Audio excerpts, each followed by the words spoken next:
পাশের বাসার বুয়েটে পড়া কাই নামের একটি ছেলে কিছুক্ষণ আগে নক দিয়ে বলল, তোমার প্রেমে পড়ে গেছি, আমার জীবনের অগোছালো ইকোনমির সমাধান হবা প্লিজ।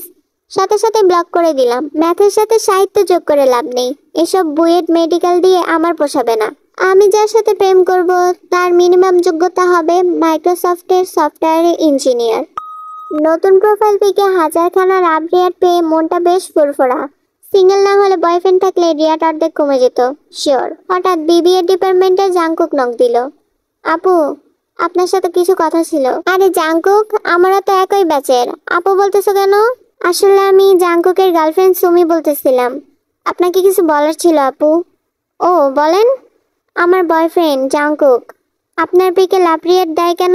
ফুরফুরে মেজাজের বাতি টুপ করে নিভে গেল, মেজাজের ডায়নামাইটের বিস্ফোরণ ঘটলো। তোর বয়ফ্রেন্ড আমার পিকে লাভ দেয় কেন এটা তোর বয়ফ্রেন্ডের জিগা, আমারে জিগাই তাইছস কেন ছেঁচড়া? একদম মুখ সামনে কথা বল, তুই ছেঁচড়া। নিজে তো বয়ফ্রেন্ড পাস না, আবার হাবি যাবি পিক আপলোড দিয়ে অন্যের সংসার ভাঙিস। ফাজিল বেয়াদব মেয়ে, বয়ফ্রেন্ডের আইডি চালাস, বয়ফ্রেন্ড পাই না মানে 2 সেকেন্ডের ব্যাপার, ওকে জাস্ট 2 সেকেন্ডের ব্যাপার। তোর বয়ফ্রেন্ডের চেয়ে বেটার কাউরে পাওয়া, বুঝছিস? তুই বেয়াদব ফাজিল মেয়ে, বেশি ভাব ধরছস না? বেটার পাওয়া লাগবে না, আমারটার মতো পেয়ে পরে কথা বল। তোর বয়ফ্রেন্ডের সাথে কাপল পিক আপলোড যদি না দিছি আমি, আমার নামও তেয়ং না।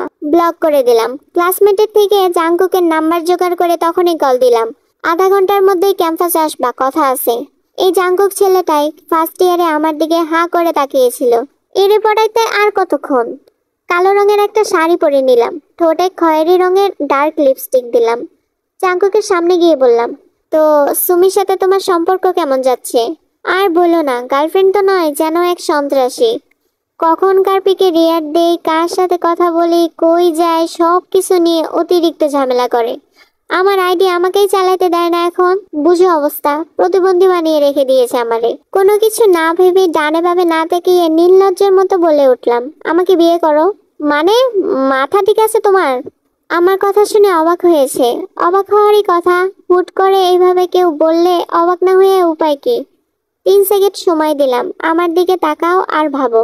উফ, ওর সাথে রিলেশন এমনিও টিকবে না আমার।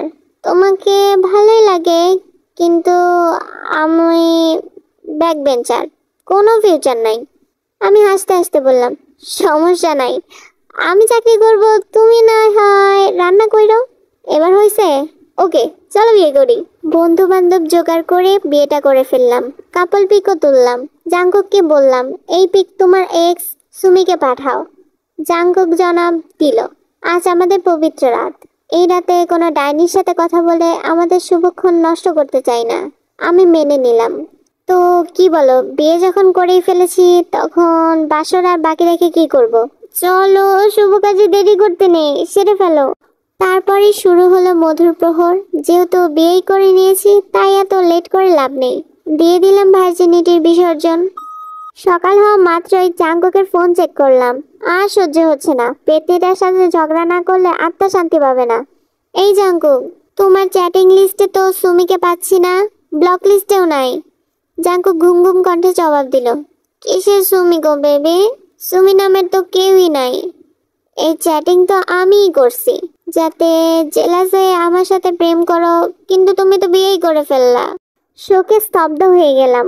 পাশের পাশায় কে যেন গান ছেড়েছে, ছলো ছলো নয়নে হাসি মাখা বদনে, ছলো ছলো নয়নে হাসি মাখা বদনে, আনন্দের কারণে মোর।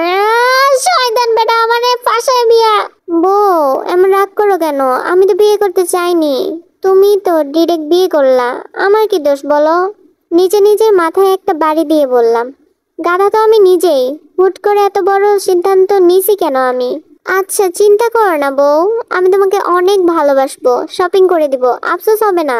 চোখটা গরম করে তাকালাম, ভালো মতো জাংকুককে পর্যবেক্ষণ করলাম।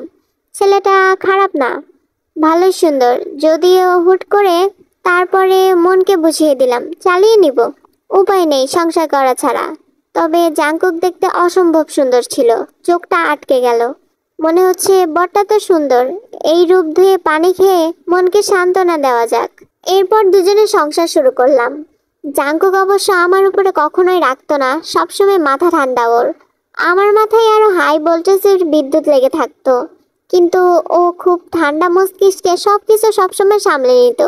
একটু আফসোস হচ্ছিল যে এমন বোকাচোদা সেজে বিয়েটা করলাম, কিন্তু বিয়ের 1 মাসের মধ্যেই বুঝতে পারলাম আসলে কখনো কখনো হুটহাট করে নেওয়া সিদ্ধান্ত সঠিক হয়। জাঙ্কুক বর তো নয়, যেন আমার আলাদিনের প্রদীপ, এত কেয়ার করে, আর ভালোবাসা কই রাখি।